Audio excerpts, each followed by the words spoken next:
Hi, good evening, everybody. Thank you very much for joining us this evening. Welcome to the Multi-Medix webinar series on ultrasound quality assurance.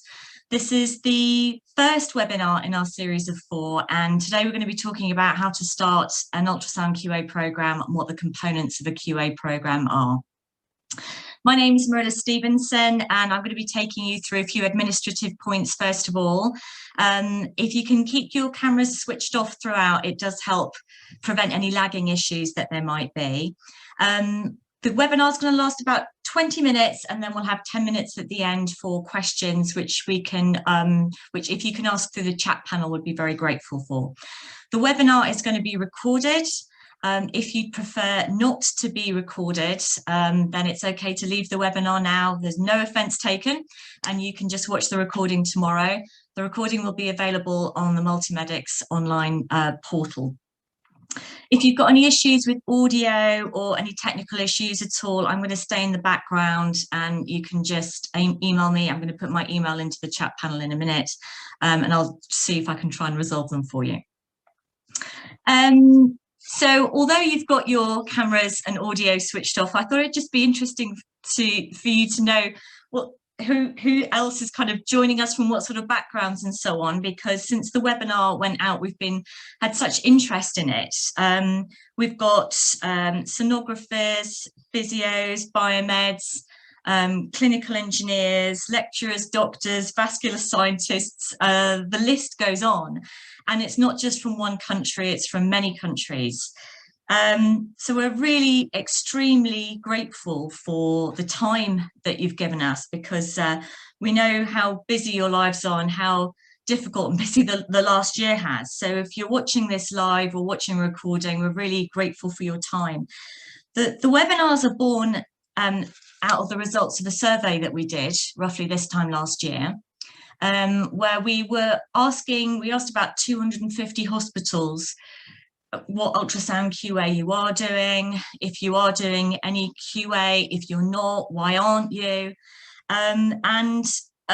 Most hospitals gave us one of 4 answers, that if they weren't doing ultrasound QA, it's because they either they were saying, I don't have the time, I don't have the money, I don't have the knowledge, or I think a maintenance contract is already covering it. And out of that, we thought that it would be really useful to have some webinars that did a bit of myth busting, if there is such a word, and explained what ultrasound QA is and how you can start it, particularly from a user program point of view.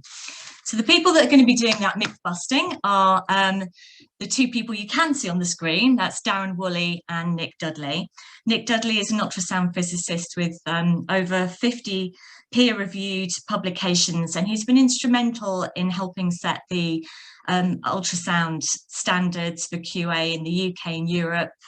He's been an active champion of ultrasound QA for many years. And alongside him presenting today is Darren Woolley, who's the technical director at Multi-Medix. He's a leading authority on electronic probe testing, identifying counterfeit and unsafe probes, and helped set up the first 13485 accredited probe testing lab in the UK. They're both evangelical about ultrasound QA. And so without any further ado, I'm going to hand over to them.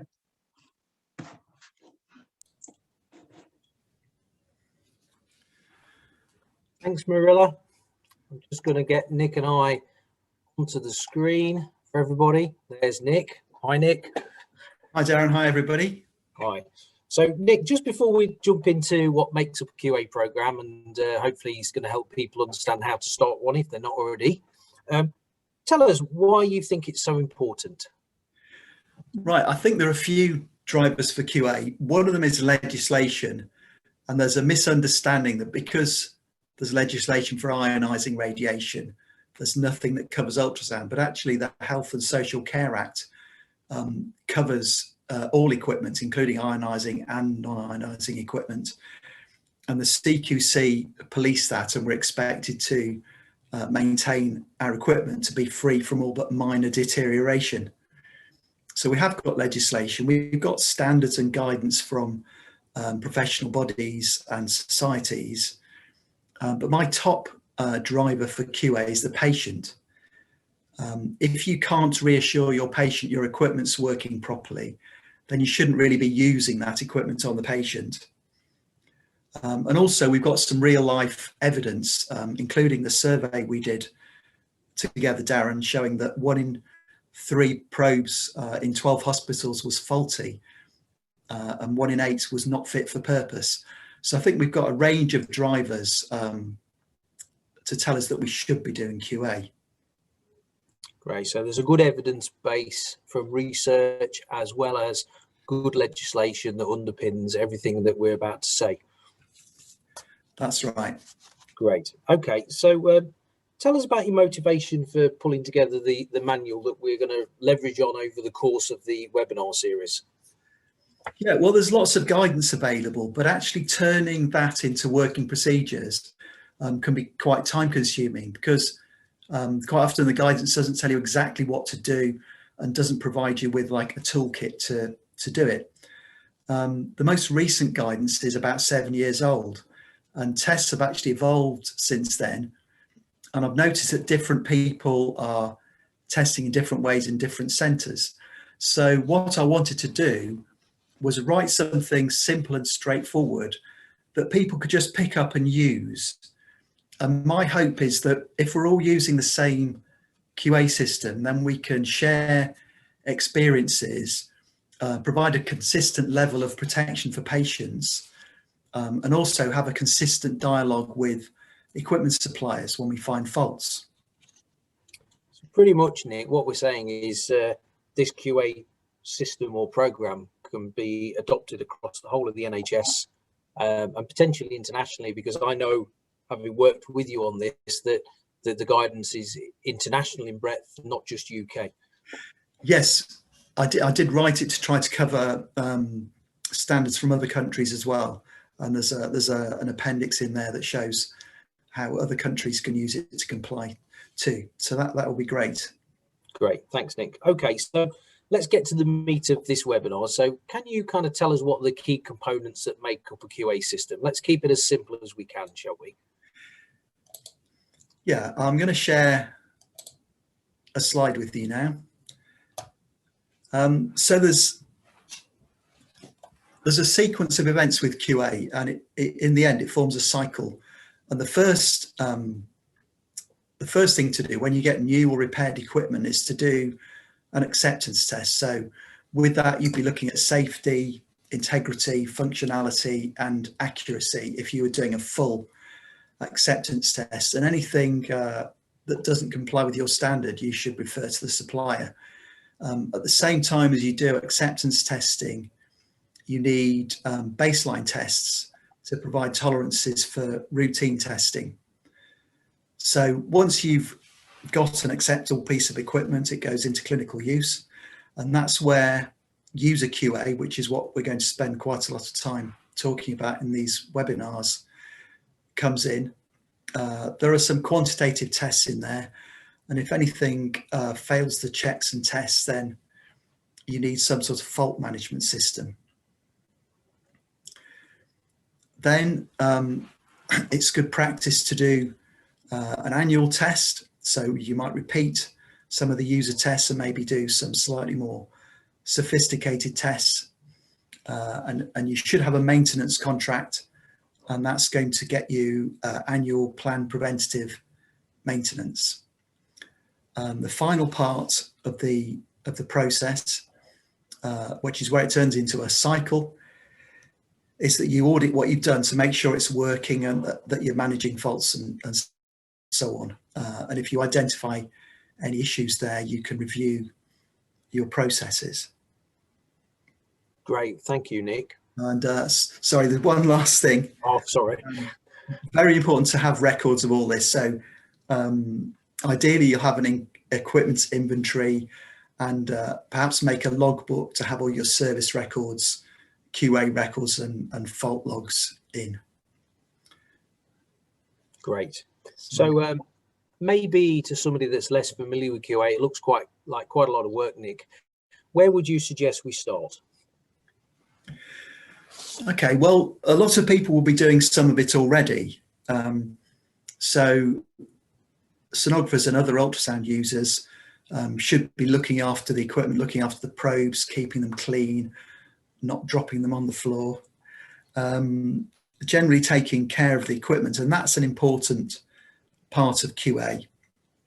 And then some pretty basic testing should capture, if you're doing it properly, maybe more than 90% of faults.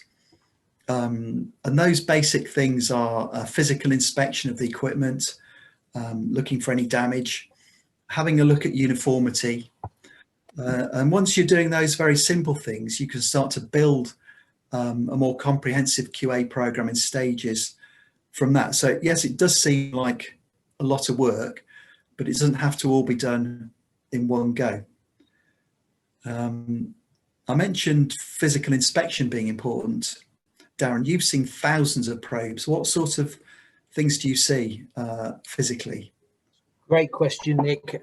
We see a whole range of physical defects. For those that have got the manual already, pages 20 and 21 give you some great examples of kind of physical defects we come across. But broadly speaking, we see them, and I've got a probe here, is we see them on lens. So that could be wear through over-aggressive cleaning or just heavy use.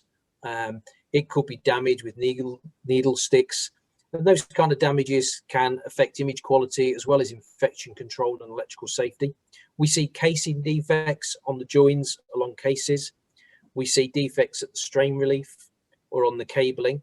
And we also see cable sheath damage, which could be superficial or even damage in the microconductors inside. So all range of defects are available.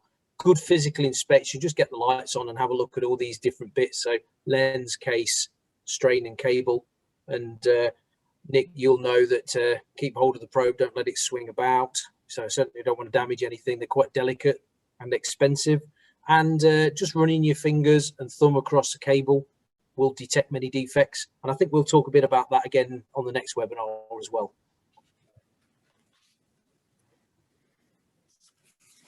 So, Nick, you mentioned physical inspection. The other one you mentioned that we can detect a lot of faults with is uniformity. Can you just explain to us what you mean by that and how we can easily use it? Yeah, the simplest way to check uniformity is to look at the in-air reverberation pattern.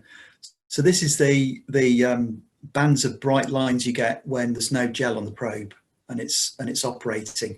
And on page 22 of the manual, we've got some examples of defects there. So this one is clearly quite a bad one. The probe's been dropped and there's one there with some areas of dropout. So we're looking for things like this dropout, probe damage, and more subtle things like delamination, where the reverberation pattern probably looks a bit blurry. When you press on it, it seems to image okay. That's because the lens is coming away from the acoustic stack. So those sorts of things are quite easy to detect, but it is important to have special settings for that. And we'll describe that in more detail in the next webinar, but you do have to turn off things that mask faults. Yeah, from experience, Nick, that's a really important point, and I know we'll cover it fully next time. So, so what's the next steps after we've kind of got some physical inspection going and we're looking at uniformity? Yeah, so those are very basic checks that should capture a lot of faults. You have to make sure that you've got a maintenance contract. And once you're doing these tests, it's very important to document them. If there's no record you've done them, it's as if you haven't done them. And make sure that you're acting on any faults you find. Some of the faults might be minor and you don't need to do anything, but there will be ones where you need to take some action, like replacing a probe or getting a repair. And then you can add things in. And the first thing to add in is a basic sensitivity test, which again we'll describe more fully next time. This doesn't need any special equipment. It's something again that you can do with the in-air reverberation pattern. And once you're building a QA program, it's very good if you can have an inventory of equipment so you know what you've got and where it is and which probe is on which scanner. And once you've got this program in place and you're documenting it, it's very important to start doing audit.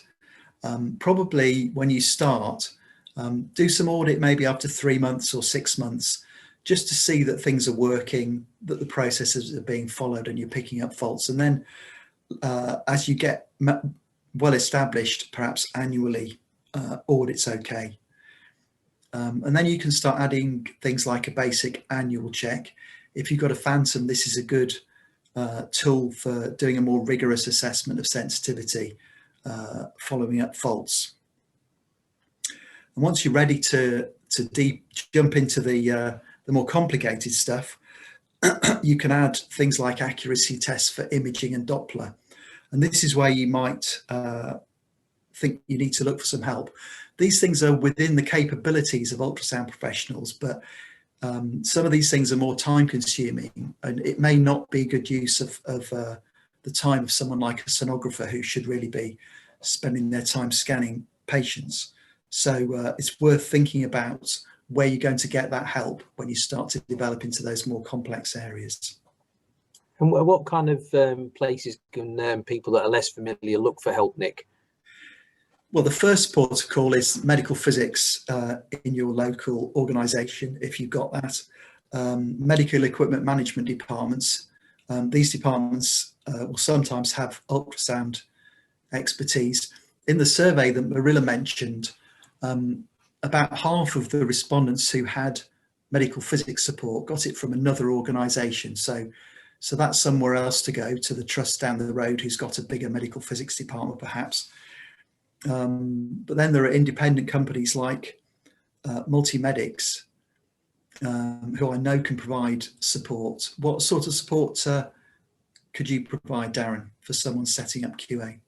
Yeah, thanks for that, Nick. We do have the ability to support on a number of fronts. We won't torture it on this webinar, but you know, everything from kind of doing the baselining to just giving the users the support they need as they go through the early stages of implementation.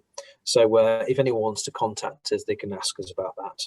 So thanks for that, Nick. So Nick, do you want to sum up those key components again for us as we get towards our question and answer session? Yeah, I'm going to show you another slide. So I mentioned you could implement this in stages. So the first stage is the stuff you're doing already, such as day-to-day care of the scanner, making sure you've got a maintenance contract, and managing the faults that you pick up through that. And then the second step, which is pretty straightforward too, some basic acceptance testing, just doing the physical inspection and the in-air uniformity, adding to that some formal user QA and a formal fault management system where you're properly documenting and risk assessing faults. And once you get to this stage, if you're doing it well, you're going to be picking up more than 90% of faults.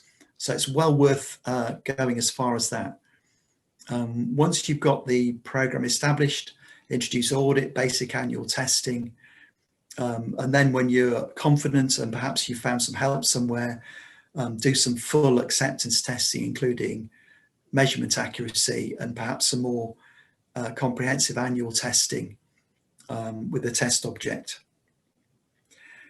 Now, a lot of this is quite easy for sonographers and other ultrasound users. And as I said, the first two steps are very valuable just in their own right. So I would hope that that most ultrasound users will be able to get at least to step 2, and maybe get some help to get the added value of the 3rd and 4th step. So hopefully we'll teach you enough in the next webinars to allow you to get on with this. Great, thank you, Nick.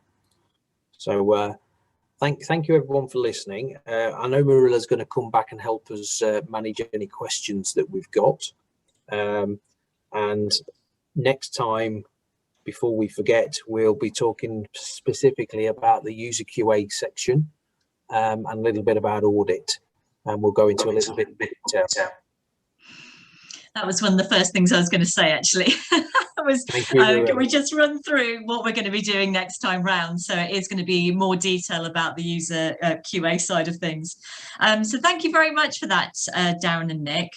I know some people might want to actually start putting things into the chat panel. That always takes a little bit of time if you've got something to type in. We have had a question in advance sent to us. They were asking if they need a phantom to be able to do QA, which I kind of already said quite a lot of that in the webinar, that you can pick up quite a lot, well, 90% through doing stage 1 and 2. So a phantom isn't absolutely essential, is it, to be able to do the majority of it? No, you don't need a phantom to get started, and you can certainly pick up a lot of faults just looking at the equipment and looking at the in-air uniformity. The time on a phantom becomes most valuable is probably when you're trying to evaluate a fault. So if you think the scanner has lost sensitivity, it's quite good to have a phantom to be able to test that a bit more rigorously. And phantoms are very useful for accuracy tests. You can't really do those without a phantom. So these are the things where you may want to look for some help from someone who has a phantom, particularly if you've only got a small amount of equipment. You know, if you're looking after someone who's looking after 100 scanners, it's very likely going to have several phantoms. But if you've got 1 or 2 scanners, it may not be cost effective to have your own phantom then. Yeah, okay. And the other thing that we'd sort of said as we were putting out that we were doing this webinar is that there are things which people can literally start doing tomorrow in terms of QA, which again, you've been through doing things like physical inspections of the probes literally from, you know, tomorrow morning. Doing that sort of thing is the start of a QA program, isn't it? Yeah, what would be great is if all the participants here today went into the scan room tomorrow and spent 5 minutes looking at the probes, looking at the scanner, and choosing a preset that shows a good in-air reverberation image with things like compounding switched off, and look for uniformity. And that's going to take probably a minute per probe. So it's worth doing at the beginning of a session so you know that the equipment's not got any major faults. Mm-hmm. Brilliant. I just wanted to pick up on the documentation as well, and a couple of people have asked about that. The QA that is being done ought to be documented, and actually the book gives examples of how you can go about documenting that. I mean, different hospitals might have different ways of doing it, but we have got examples of how you can document that in the book, haven't we? Yeah, we've got a full set of forms in the book. You might not want to use them directly from the book, so hopefully we can provide you with bigger versions that you can use. Perhaps we can talk about this a bit next time round actually as well, and sort of show how they fit in.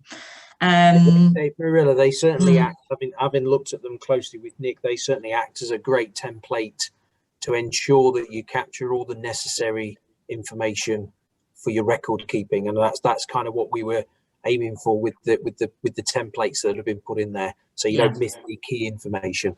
Yeah, I like to design a form that means you can throw the procedure away and the form tells you what to do. Good. Yeah, for those people that have been interested in the photos that you've been showing them, so those are photos straight out the book. The book was sent to ultrasound departments in UK hospitals before Christmas, but the actual PDF version of the book as well is on the online portal. And if you've got any questions about the book, then please do email me as well.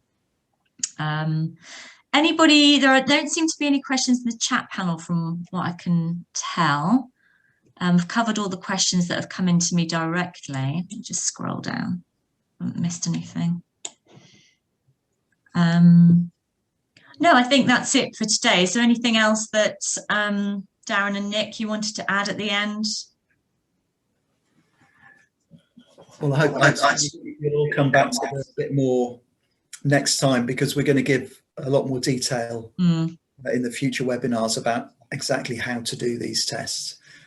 Today we were just giving you a skeleton really. Next time we'll be putting some flesh on that. Yep. I just want to say thank you to everybody for their time, for listening, and we do hope you'll join us next time as well. Yep, thank you very much. Okay, thank you very much, everybody. That's it for today. We'll hope to see you next week. Thank you. Bye-bye. Thank you. Bye. Bye-bye.